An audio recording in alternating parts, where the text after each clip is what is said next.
hello guys की खबर आपनालोকৰ निश्चय সকলো ভালে আছে আজি যাওঁ ব্লগ মেঘালয়ৰ লাইটলুমলৈ বুলি আমি গৈছিলো গুৱাহাটীলৈ বুলি এটা বিশেষ কাৰণত তাৰ পৰাই আসলতে আমি প্ল্যানিং বনাইছিলো শিলংলৈ বুলি দুদিনীয়া এটা ট্ৰিপত হেদিনা আসলতে ডে 1 আছিল হেদিনা আমি চালো Don Bosco museum arts lake আৰু লাইটলুমলৈ শিলংৰ পৰা প্ৰায় 14 কিলোমিটাৰ হয় লাইটলুমলৈ গৈ থাকোতে ৰাস্তাৰ কাষতে আসলতে এইবিলাক দেখিছে নহয় এই ৰাস্তাৰ কাষতে ইয়াতে সবজি খেতি কৰে বন্ধাকবি গাজৰ আলু এনেকুৱাবিলাক খেতি কৰে আমাৰ ইয়াত যে বেপাৰীবিলাকে চিঞৰি থাকে শিলং বন্ধা স্কোৱাছ গাজৰ এনেকুৱাবিলাক আসলতে তাতে হয় তাৰ পৰা আপোনালোকে আনো বুলি ক'লে আনিব পাৰে ৰাস্তাত গৈ থাকোতে ৰাস্তাৰ কাষতে এখন বজাৰ বহে তাৰ পৰা আনো বুলি ক'লে আনিব পাৰে আমি পিছে তাত ভিডিঅ' কৰা নহ'ল দেই এয়া লাইটলুম পোৱাৰ পিছত পৰিৱেশটো চাওকচোন ইমান ধুনীয়া এই হৈছে মোৰ ভতিজা এয়া বৌ হৈছে মোৰ 2 নম্বৰ গৰাকী এই নাম হৈছে ধুনুৰ ভনীয়েকে আচলতে বিজু তাইক আপোনালোকে আগৰ ভিডিঅ'সমূহত দেখিছেই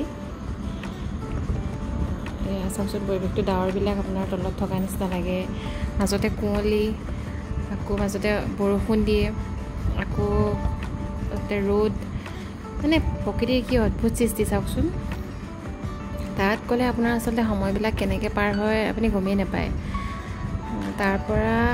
মানে তাত থাকিলে আপোনাৰ আহিবলৈ মন নাযাব এনেকুৱা এটা পৰিৱেশ আচলতে তেওঁলোক গৈছেই চাগে যিসকলে যোৱা নাই তেওঁলোকে এবাৰ নিশ্চয় গৈ আহিব তাত আপোনালোকে মেগী কৰ্ণ চাহ এনেকুৱাবিলাক খাওঁ বুলি ক'লে খাব পাৰিব বস্তুবিলাক গৰমেই বনাই দিয়ে এয়া মোৰ বৌ আচলতে তেওঁ ৰাস্তাত যাওঁতে অলপ মূৰ বিষালে সেইটো কাৰণে অলপ গৈ বহি লৈছিলে পিছত অৱশ্যে ভাল লাগিলে তো এনেকুৱা পৰিৱেশত আচলতে গৰম বস্তু খোৱাৰ মজাই বেলেগ নহয় জানো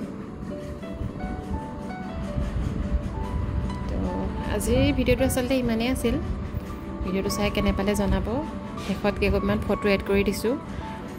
যদি ভিডিঅ'টো চাই ভাল পালে তেতিয়াহ'লে লাইক শ্বেয়াৰ ছাবস্ক্ৰাইব কৰি দিব কাষতে থকা বেল আইকনটো প্ৰেছ কৰি ল'ব যাতে আহিবলগীয়া নতুন ভিডিঅ'সমূহৰ ন'টিফিকেশ্যনসমূহ আপোনালোকে পাই থাকে আজিলৈ আহিছোঁ আকৌ লগ পাম অন্য এটি ভিডিঅ'ৰ সৈতে বাই